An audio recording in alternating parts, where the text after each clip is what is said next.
ਦੋਸਤੋ ਸਵਾਗਤ ਹੈ ਸਾਡੇ ਚੈਨਲ ਐਨਕੇ ਪੰਜਾਬੀ ਕਹਾਣੀਆਂ ਤੇ। ਮੇਰਾ ਨਾਮ ਕਮਲਜੀਤ ਹੈ। ਅੱਜ ਮੈਂ ਆਪਣੀ ਜ਼ਿੰਦਗੀ ਦਾ ਸਭ ਤੋਂ ਵੱਡਾ ਬੋਝ ਉਤਾਰਨ ਜਾ ਰਹੀ ਹਾਂ। ਉਹ ਬੋਝ ਮੇਰੀ ਜ਼ਿੰਦਗੀ 'ਚ ਬਹੁਤ ਸਾਰੇ ਦੁੱਖ ਅਤੇ ਪਰੇਸ਼ਾਨੀਆਂ ਨਾਲ ਭਰਿਆ ਹੋਇਆ ਹੈ।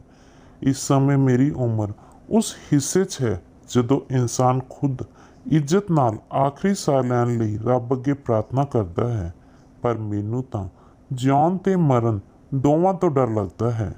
ਇੱਕ ਹਿੰਦੂ ਘਰ ਦੀ ਲੜਕੀ ਹਾਂ, ਨਹੀਂ ਤਾਂ ਮੈਂ ਇਹ ਵਸੀਅਤ ਕਰ ਦਿੰਦੀ ਕਿ ਮੈਨੂੰ ਕਬਰ 'ਚ ਹੀ ਦਫਨਾਇਆ ਜਾਵੇ, ਸਾੜਿਆ ਨਾ ਜਾਵੇ, ਕਿਉਂਕਿ ਮੈਂ ਇੱਕ ਅਜਿਹਾ ਪਾਪ ਕੀਤਾ ਸੀ ਜੋ ਮੁਆਫੀ ਦੇ ਲਾਇਕ ਵੀ ਨਹੀਂ ਸੀ। ਮੈਂ ਆਪਣੇ ਕੀਤੇ ਤੇ ਬਹੁਤ ਪਛਤਾ ਰਹੀ ਹਾਂ। ਮੈਂ ਇੱਕ ਅਮੀਰ ਘਰ ਦੀ ਬੇਟੀ ਸੀ ਤੇ ਮੇਰਾ ਵਿਆਹ ਵੀ ਸਾਡੇ ਤੋਂ ਜ਼ਿਆਦਾ ਅਮੀਰ ਘਰ 'ਚ ਹੋਇਆ ਸੀ। ਪਰਮਾਤਮਾ ਨੇ ਸਾਨੂੰ ਬਹੁਤ ਜ਼ਿਆਦਾ ਦੌਲਤ ਦੇ ਰੱਖੀ ਸੀ ਤੇ 6 ਬੱਚੇ ਵੀ ਦਿੱਤੇ ਸਨ ਤੇ ਸਾਰੇ ਬੇਟੇ ਸਨ। ਮੇਰੀ ਸਹੁਰੇ ਘਰ ਪੂਰੀ ਇੱਜ਼ਤ ਸੀ। ਮੇਰੀ ਸੱਸ ਮੈਨੂੰ ਅੱਖਾਂ ਤੇ ਬਿਠਾ ਕੇ ਰੱਖਦੀ ਸੀ। ਮੈਨੂੰ ਆਪਣੇ ਬੇਟਿਆਂ 'ਚੋਂ ਸਭ ਤੋਂ ਛੋਟਾ ਮੁੰਡਾ ਬੰਟੀ ਬਹੁਤ ਚੰਗਾ ਲੱਗਦਾ ਸੀ।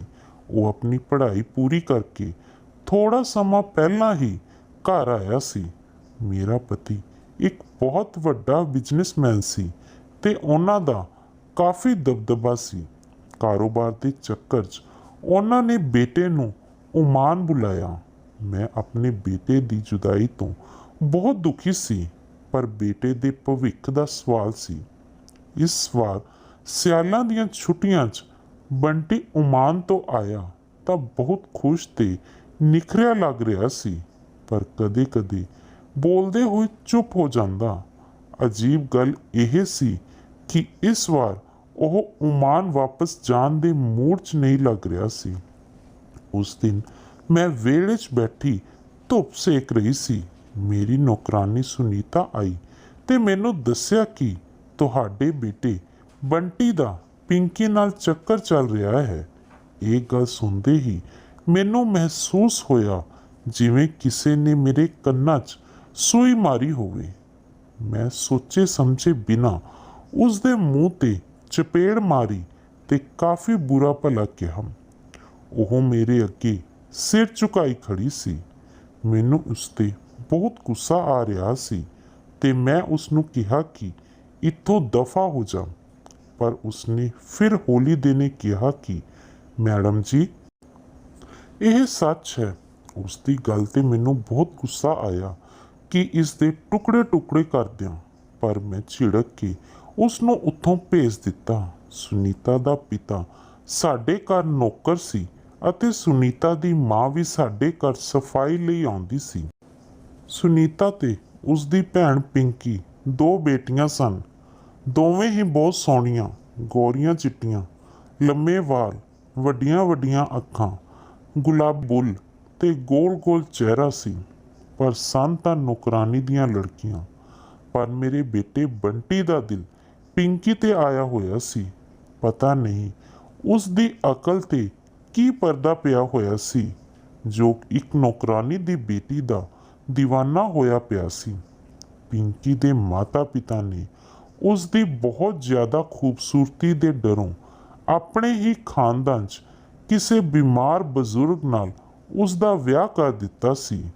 ਮੈਨੂੰ ਯਾਦ ਹੈ ਜਦੋਂ ਵਿਆਹ ਤੋਂ ਬਾਅਦ ਪਿੰਕੀ ਆਈ ਸੀ ਤਾਂ ਮੈਂ ਉਸ ਦੀ ਮਾਂ ਨੂੰ ਕਿਹਾ ਸੀ ਕਿ ਉਸ ਲਈ ਤੁਹਾਨੂੰ ਬਿਮਾਰ ਬਜ਼ੁਰਗ ਹੀ ਮਿਲਿਆ ਸੀ।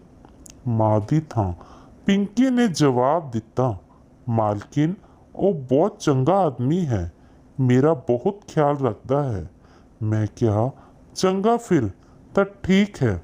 ਇਸ ਗੱਲ ਨੂੰ ਅਜੇ ਹਫ਼ਤਾ ਹੀ ਬੀਤਿਆ ਸੀ ਕਿ ਦੁਪਹਿਰ ਵੇਲੇ ਮੇਰਾ ਬੇਟਾ ਬੰਟੀ ਉਸ ਦਾ ਹੱਥ ਫੜ ਮੇਰੇ ਸਾਹਮਣੇ ਆ ਕੇ ਖੜਾ ਹੋ ਗਿਆ ਤੇ ਬੋਲਿਆ, ਮਾਂ, ਮੈਂ ਇਸ ਤੋਂ ਬਿਨਾਂ ਨਹੀਂ ਰਹਿ ਸਕਦਾ ਤੇ ਮੈਂ ਪਿੰਕੀ ਨਾਲ ਵਿਆਹ ਕਰਨ ਦਾ ਫੈਸਲਾ ਕਰ ਲਿਆ ਹੈ। ਮੈਂ ਇਸ ਦੇ ਬੁੱਢੇ ਪਤੀ ਨਾਲ ਵੀ ਗੱਲ ਕਰ ਲਈ ਹੈ ਤੇ ਉਹ ਬੱਚਾ ਹੋਣ ਤੋਂ ਬਾਅਦ ਇਸ ਨੂੰ ਤਲਾਕ ਦੇ ਦੇਵੇਗਾ। ਫਿਰ ਮੈਂ ਪਿੰਕੀ ਨਾਲ ਵਿਆਹ ਕਰ ਲਵਾਂਗਾ। ਇਹ ਮੇਰੀ ਅਮਾਨਤ ਹੈ ਮਾਂ, ਤੁਸੀਂ ਇਸ ਨੂੰ ਆਪਣੇ ਨਾਲ ਹੀ ਰੱਖੋ ਤੇ ਇਸ ਗੱਲ ਦੀ ਖਬਰ ਕਿਸੇ ਹੋਰ ਨੂੰ ਨਹੀਂ ਹੋਣੀ ਚਾਹੀਦੀ। ਮੈਂ ਵਿਆਹ ਤੋਂ ਬਾਅਦ ਇਸ ਨੂੰ ਆਪਣੇ ਨਾਲ ਓਮਾਨ ਲੈ ਜਾਵਾਂਗਾ। ਬੰਟੀ ਦੀ ਗੱਲ ਸੁਣ ਮੇਰਾ ਸਿਰ ਘੁੰਮ ਗਿਆ ਤੇ ਸ਼ਰਮ ਦੇ ਮਾਰੇ ਪਾਣੀ ਪਾਣੀ ਹੋ ਗਈ। ਮੈਂ ਗੁੱਸੇ ਨਾਲ ਪਿੰਕੀ ਵੱਲ ਦੇਖਿਆ ਤਾਂ ਉਹ ਬਿਲਕੁਲ ਚੁੱਪ ਖੜੀ ਸੀ। ਮੇਰੇ ਤੇ ਬੇਟੇ 'ਚ ਹੋ ਰਹੀ ਬਹਿਸ 'ਚ ਉਸਨੇ ਇੱਕ ਵਾਰ ਵੀ ਆਪਣੀਆਂ ਨਜ਼ਰਾਂ ਉੱਪਰ ਨਹੀਂ ਚੁੱਕੀਆਂ ਸਨ।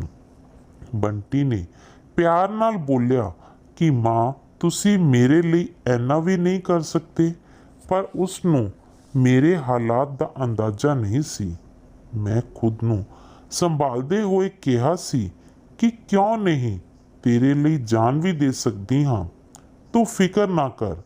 ਬੰਟੀ ਮੇਰੀ ਗੱਲ ਸੁਣ ਮੁਸਕਰਾ ਪਿਆ। ਉਸਨੇ ਝੁਕ ਕੇ ਮੇਰੇ ਹੱਥ ਚੂਮੇ ਤੇ ਪਿੰਕੀ ਨੂੰ ਆਖਣ ਲੱਗਿਆ ਕਿ ਤੂੰ ਮੇਰੀ ਮਾਂ ਨਾਲ ਹਮੇਸ਼ਾ ਰਹੀਂ। ਮੇਰੀ ਮਾਂ ਤੇਰਾ ਖਿਆਲ ਉਵੇਂ ਰੱਖੇਗੀ ਜਿਵੇਂ ਮੇਰਾ ਖਿਆਲ ਰੱਖਦੀ ਹੈ। ਉਹ ਆ ਕੇ ਉਹ ਕਮਰੇ 'ਚੋਂ ਬਾਹਰ ਚਲਾ ਗਿਆ। ਉਸ ਦੇ ਜਾਣ ਤੋਂ ਬਾਅਦ ਮੈਂ ਪਿੰਕੀ ਨੂੰ ਵਾਲਾਂ ਤੋਂ ਫੜ ਕੇ ਝਟਕ ਦਿੱਤਾ ਤੇ ਕਿਹਾ ਕਿ ਬਦਤਮੀਜ਼, ਤੈਨੂੰ ਥੋੜੀ ਜਿਹੀ ਸ਼ਰਮ ਨਾ ਆਈ? ਤੂੰ ਕਿਹੋ ਜਿਹੀ ਔਰਤ ਹੈ, ਬੇਸ਼ਰਮ ਕਿਤੋਂ ਦੀ। ਪਿੰਕੀ ਦਰਦ ਦੇ ਮਾਰੇ ਰੋਣ ਲੱਗੀ ਤੇ ਰੋਂਦੇ ਰੋਂਦੇ ਬੋਲੀ, ਮਾਲਕਨ ਇਹ ਸਭ ਤੁਹਾਡੇ ਬੇਟੇ ਦਾ ਕਸੂਰ ਹੈ। ਮੈਂ ਤਾਂ ਕਦੇ ਆਪਣੇ ਪਤੀ ਤੋਂ ਇਲਾਵਾ ਕਿਸੇ ਦੂਜੇ ਆਦਮੀ ਬਾਰੇ ਸੋਚਿਆ ਤੱਕ ਨਹੀਂ। ਤੁਸੀਂ ਵੱਡੇ ਆਦਮੀ ਹੋ, ਤੁਸੀਂ ਜੋ ਚਾਹੇ ਕਰ ਸਕਦੇ ਹੋ। ਬੰਟੀ ਸਾਹਿਬ ਮੇਰੇ ਪਤੀ ਤੋਂ ਜ਼ਬਰਦਸਤੀ ਤਲਾਕ ਦਿਵਾ ਰਹੇ ਹਨ। ਮੈਂ ਉਹਨਾਂ ਨੂੰ ਦੱਸਿਆ ਵੀ ਸੀ ਕਿ ਮੈਂ ਗਰਭਵਤੀ ਹਾਂ, ਪਰ ਬੰਟੀ ਸਾਹਿਬ ਤੇ ਮੇਰੀ ਕਿਸੇ ਗੱਲ ਦਾ ਕੋਈ ਅਸਰ ਨਹੀਂ ਹੋਇਆ। ਮੈਂ ਭਲਾ ਕੀ ਕਰ ਸਕਦੀ ਸੀ? ਪਿੰਕੀ ਦੀਆਂ ਗੱਲਾਂ ਤੋਂ ਸਾਫ਼ ਪਤਾ ਲੱਗ ਰਿਹਾ ਸੀ ਕਿ ਉਸ ਨੂੰ ਆਪਣੇ ਪਤੀ ਨਾਲ ਪਿਆਰ ਹੈ। ਉਸ ਦੇ ਦੱਸਣ 'ਤੇ ਵੀ ਮੈਨੂੰ ਆਪਣੇ ਬੇਟੇ ਦੀ ਬੇਇੱਜ਼ਤੀ ਦਾ ਅਹਿਸਾਸ ਹੋਇਆ। ਫਿਰ ਮੈਂ ਸੋਚਿਆ ਕਿ ਇਹ ਧੋਖਾ ਦੇ ਰਹੀ ਹੈ। ਮੈਂ ਉਸ ਨੂੰ ਡਾਂਟਦੇ ਹੋਏ ਕਿਹਾ ਕਿ ਬੇਸ਼ਰਮ ਉਲਟਾ ਕਿਤੋਂ ਦੀ, ਤੈਨੂੰ ਤਾਂ ਮੈਂ ਫਿਰ ਦੇਖ ਲਵਾਂਗੀ। ਮੈਂ ਉਸ ਨੂੰ ਨਾਲ ਵਾਲੇ ਕਮਰੇ ਜਾਣ ਲਈ ਕਿਹਾ। ਫਿਰ ਮੈਂ ਬੰਟੀ ਕੋਲ ਗਈ ਤੇ ਬੰਟੀ ਨੂੰ ਆਖਿਆ ਕਿ ਬੇਟਾ, ਮੈਨੂੰ ਤੇਰੇ ਤੋਂ ਅਜਿਹੀ ਬੇਵਕੂਫੀ ਦੀ ਉਮੀਦ ਨਹੀਂ ਸੀ। ਉਸ ਵੇਲੇ ਉਸ ਨੌਕਰਾਨੀ ਸਾਹਮਣੇ ਤਾਂ ਮੈਂ ਤੈਨੂੰ ਕੁਝ ਨਹੀਂ ਆਖ ਸਕਦੀ ਸੀ, ਪਰ ਇੰਨਾ ਤਾਂ ਸੋਚ ਕਿ ਜੇਕਰ ਤੇਰੇ ਪਿਤਾ ਤੇ ਭਰਾਵਾਂ ਨੂੰ ਪਤਾ ਲੱਗੇਗਾ ਤਾਂ ਉਹ ਕੀ ਸੋਚਣਗੇ। ਬੰਟੀ ਆਖਣ ਲੱਗਾ ਕਿ ਮਾਂ, ਮੈਂ ਵੱਡੇ ਭਰਾਵਾਂ ਨਾਲ ਗੱਲ ਕਰ ਲਈ ਹੈ, ਉਹਨਾਂ ਨੂੰ ਕੋਈ ਇਤਰਾਜ਼ ਨਹੀਂ ਹੈ। ਸਾਰੇ ਮੇਰੀ ਖੁਸ਼ੀ 'ਚ ਖੁਸ਼ ਹਨ। ਸਿਰਫ ਪਿਤਾ ਜੀ ਨੂੰ ਪਤਾ ਨਹੀਂ ਹੈ। ਉਹਨਾਂ ਨੂੰ ਵੀ ਮੈਂ ਓਮਾਨ ਜਾ ਕੇ ਸਭ ਕੁਝ ਦੱਸਣ ਦੀ ਕੋਸ਼ਿਸ਼ ਕਰਾਂਗਾ। ਉਮੀਦ ਹੈ ਪਾਪਾ ਨੂੰ ਵੀ ਕੋਈ ਤਕਲੀਫ ਨਹੀਂ ਹੋਵੇਗੀ। ਮੈਂ ਗੁੱਸੇ 'ਚ ਕਿਹਾ ਕਿ ਤੇਰਾ ਦਿਮਾਗ ਖਰਾਬ ਹੋ ਗਿਆ ਹੈ। ਉਹ ਉਲਟਾ ਔਰਤ ਮਾਂ ਬਣਨ ਵਾਲੀ ਹੈ। ਬੰਟੀ ਬੋਲਿਆ, ਮਾਂ ਮੈਨੂੰ ਪਤਾ ਹੈ, ਮੈਂ ਬੱਚਾ ਪੈਦਾ ਹੋਣ ਤੋਂ ਬਾਅਦ ਹੀ ਉਸ ਨਾਲ ਵਿਆਹ ਕਰਾਂਗਾ। ਇਹ ਕੋਈ ਵੱਡੀ ਗੱਲ ਨਹੀਂ ਹੈ ਮਾਂ, ਮੈਂ ਉਸ ਨੂੰ ਬਹੁਤ ਪਿਆਰ ਕਰਨ ਲੱਗਿਆ ਹਾਂ। ਪਲੀਜ਼ ਮਾਂ, ਤੁਸੀਂ ਵੀ ਮੰਨ ਜਾਓ।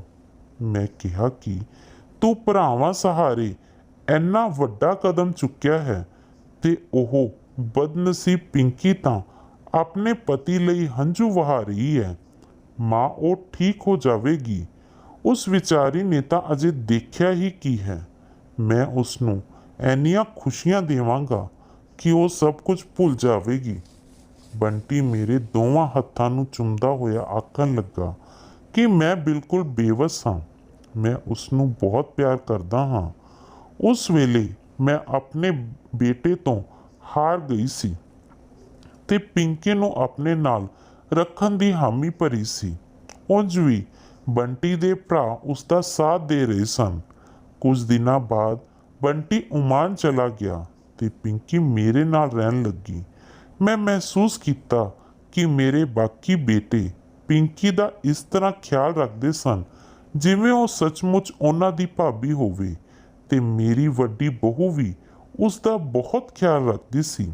ਪਰ ਮੈਂ ਹਰ ਵੇਲੇ ਪਿੰਕੀ ਨੂੰ ਤਕਲੀਫ ਦੇਣ ਤੇ ਉਸ ਦੀ ਬੇਇੱਜ਼ਤੀ ਕਰਨ ਦਾ ਕੋਈ ਮੌਕਾ ਆਪਣੇ ਹੱਥੋਂ ਨਹੀਂ ਜਾਣ ਦਿੰਦੀ ਸੀ।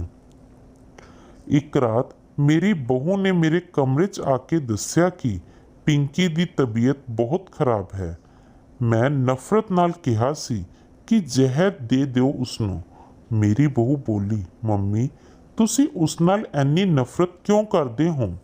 ਇਸ ਸਾਰੇ 'ਚ ਉਸ ਵਿਚਾਰੀ ਦਾ ਕੋਈ ਕਸੂਰ ਨਹੀਂ। ਉਂਝ ਵੀ ਬੰਟੀ ਸਾਨੂੰ ਸਾਰਿਆਂ ਨੂੰ ਪਿਆਰਾ ਹੈ, ਇਸ ਲਈ ਅਸੀਂ ਪਿੰਕੀ ਦਾ ਖਿਆਲ ਰੱਖਦੇ ਹਾਂ। ਚੰਗਾ ਹੋਵੇਗਾ ਜੇਕਰ ਤੁਸੀਂ ਵੀ ਬੰਟੀ ਖਾਤਰ ਉਸ ਨੂੰ ਆਪਣੀ ਬਹੂ ਮੰਨ ਲਿਓ। ਤਾਂ ਇਹ ਆਖ ਮੇਰੀ ਵੱਡੀ ਬਹੂ ਕਮਰੇ 'ਚੋਂ ਚਲੀ ਗਈ ਤੇ ਮੈਂ ਸੋਚਣ ਲੱਗੀ ਕਿ ਮੈਂ ਕਿਸੇ ਵੀ ਹਾਲਤ 'ਚ ਇਸ ਨੂੰ ਆਪਣੀ ਬਹੂ ਨਹੀਂ ਮੰਨਾਂਗੀ। ਮੈਂ ਰੋਜ਼ਾਨਾ ਪਿੰਕੀ ਨੂੰ ਕਮਰੇ 'ਚ ਬੁਲਾਉਂਦੀ ਤੇ ਖੂਬ ਗਾਲਾਂ ਸੁਣਾਉਂਦੀ ਤੇ ਉਹ ਰੋਂਦੀ ਹੋਈ ਚੁੱਪ ਕਰਕੇ ਸਭ ਕੁਝ ਸੁਣ ਲੈਂਦੀ। ਮੇਰੇ ਨਫ਼ਰਤ ਦਾ ਇੱਕ ਕਾਰਨ ਇਹ ਸੀ ਕਿ ਮੈਂ ਬੰਟੀ ਦਾ ਵਿਆਹ ਆਪਣੀ ਵੱਡੀ ਬਹੂ ਦੀ ਭੈਣ ਨਾਲ ਕਰਵਾਉਣਾ ਚਾਹੁੰਦੀ ਸੀ, ਪਰ ਪਿੰਕੀ ਦੇ ਹੁੰਦੇ ਹੋਏ ਇਹ ਮੁਮਕਿਨ ਨਹੀਂ ਸੀ।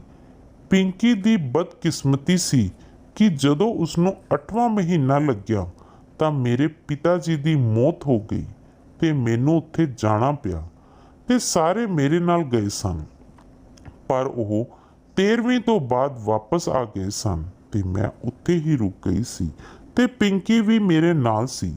ਇੱਕ ਦਿਨ ਅਚਾਨਕ ਉਸ ਦੀ ਤਬੀਅਤ ਜ਼ਿਆਦਾ ਖਰਾਬ ਹੋ ਗਈ। ਉਹ ਕਾਫੀ ਤਕਲੀਫ 'ਚ ਸੀ। ਉਸ ਵੇਲੇ ਮੈਂ ਆਪਣੀ ਨੌਕਰਾਨੀ ਦੀ ਮਦਦ ਨਾਲ ਉਸ ਨੂੰ ਇੱਕ ਅਜਿਹੀ ਦਵਾਈ ਪਿਆ ਦਿੱਤੀ ਜਿਸ ਕਰਕੇ ਉਹ 2 ਦਿਨ ਤੱਕ ਸੁੱਤੀ ਰਹੀ। ਮੈਂ ਦੁਪਹਿਰ ਵੇਲੇ ਸਾਰੇ ਪਿੰਡ 'ਚ ਇਹ ਖਬਰ ਫੈਲਾ ਦਿੱਤੀ ਕਿ ਪਿੰਕੀ ਬੱਚਾ ਪੈਦਾ ਕਰਦੇ ਸਮੇਂ ਤਕਲੀਫ ਨਾ ਬਰਦਾਸ਼ਤ ਕਰ ਸਕੀ ਤੇ ਉਸ ਦੀ ਜਾਨ ਚਲੀ ਗਈ। ਮੈਂ ਸਾਰੇ ਪਿੰਡ 'ਚ ਖਬਰ ਪਹੁੰਚਾ ਦਿੱਤੀ ਕਿ ਇਹ ਲੜਕੀ ਅਨਾਥ ਹੈ ਤੇ ਇੱਕ ਮੁਸਲਿਮ ਹੈ। ਉੱਥੇ ਦੇ ਮੁਸਲਿਮ ਲੋਕਾਂ ਨੂੰ ਬੁਲਾਇਆ ਕਿ ਇਹ ਆਪਣੇ ਹਿਸਾਬ ਨਾਲ ਇਸ ਦਾ ਕਿਰਿਆਕਰਮ ਕਰ ਸਕਣ। ਜਦੋਂ ਔਰਤਾਂ ਉਸ ਨੂੰ ਨਹਾਉਣ ਲੱਗੀਆਂ ਤਾਂ ਉਹਨਾਂ ਨੇ ਆ ਕੇ ਮੈਨੂੰ ਦੱਸਿਆ ਕਿ ਉਹ ਜਿਉਂਦੀ ਹੈ, ਤਾਂ ਮੈਂ ਕੁਝ ਪੈਸੇ ਦੇ ਕੇ ਉਹਨਾਂ ਦਾ ਮੂੰਹ ਬੰਦ ਕਰਵਾ ਦਿੱਤਾ। ਪਰ ਕਾਜੀ ਨੂੰ ਵੀ ਪਤਾ ਲੱਗ ਗਿਆ ਕਿ ਲੜਕੀ ਜਿਉਂਦੀ ਹੈ ਤੇ ਉਹਨਾਂ ਨੇ ਨਮਾਜ਼ ਪੜ੍ਹਨ ਤੋਂ ਮਨਾ ਕਰ ਦਿੱਤਾ ਤੇ ਮੈਨੂੰ ਆ ਕੇ ਕਿਹਾ ਕਿ ਕਿਉਂ ਮੈਨੂੰ ਗੁਨਾਹ 'ਚ ਧੱਕ ਰਹੇ ਹੋ। ਇਸ ਤੇ ਮੈਂ ਉਹਨਾਂ ਨੂੰ ਦੱਸਿਆ ਕਿ ਇਹ ਬਹੁਤ ਹੀ ਬਦਚਲਨ ਔਰਤ ਹੈ।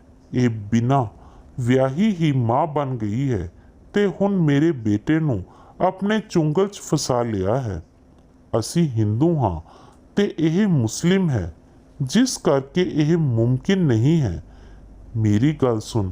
ਕਾਜੀ ਤੋਬਾ ਕਰਨ ਲੱਗਾ ਤੇ ਮੇਰੀਆਂ ਗੱਲਾਂ ਦੇ ਜਾਲ 'ਚ ਫਸ ਗਿਆ। ਮੈਂ ਉਹਨਾਂ ਨੂੰ ਇਨਾਮ ਵੀ ਦਿੱਤਾ ਤੇ ਇਸ ਤਰ੍ਹਾਂ ਪਿੰਕੀ ਨੂੰ ਜਿਉਂਦਾ ਦਫਨਾ ਦਿੱਤਾ ਗਿਆ।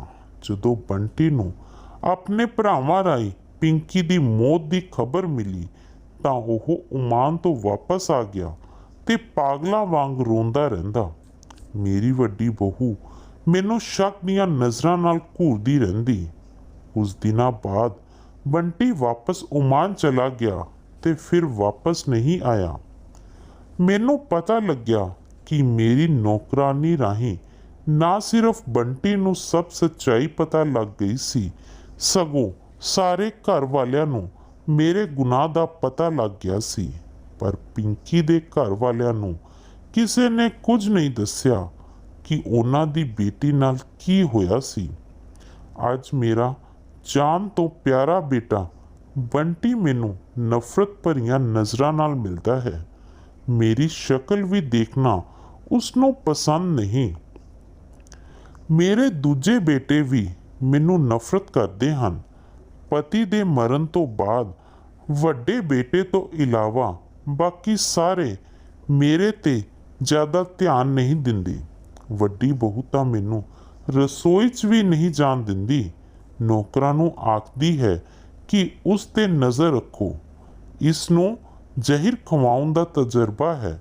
ਬੰਟੀ ਸਾਰਿਆਂ ਦਾ ਲਾਡਲਾ ਸੀ, ਜਿਸ ਕਰਕੇ ਮੇਰੀ ਹਰਕਤ ਕਰਕੇ ਸਾਰੇ ਮੇਰੇ ਨਾਲ ਨਫ਼ਰਤ ਕਰਨ ਲੱਗੇ ਸਨ।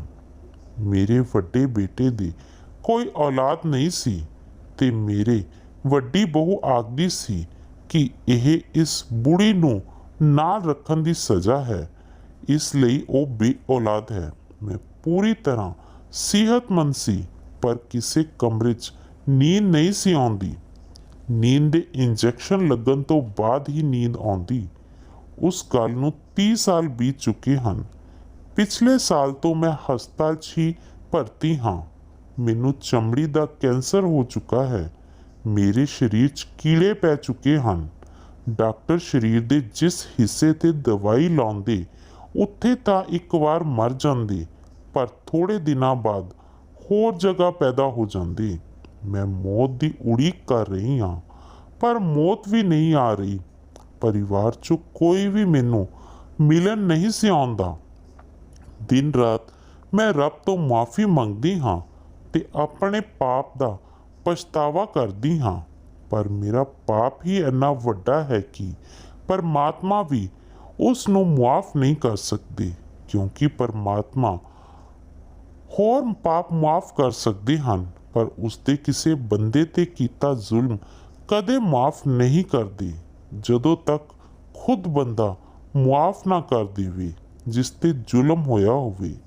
ਪਰ ਮੈਂ ਮੁਆਫ਼ੀ ਮੰਗਣ ਲਈ ਪਿੰਕੀ ਨੂੰ ਕਿੱਥੋਂ ਲਿਆਵਾਂ?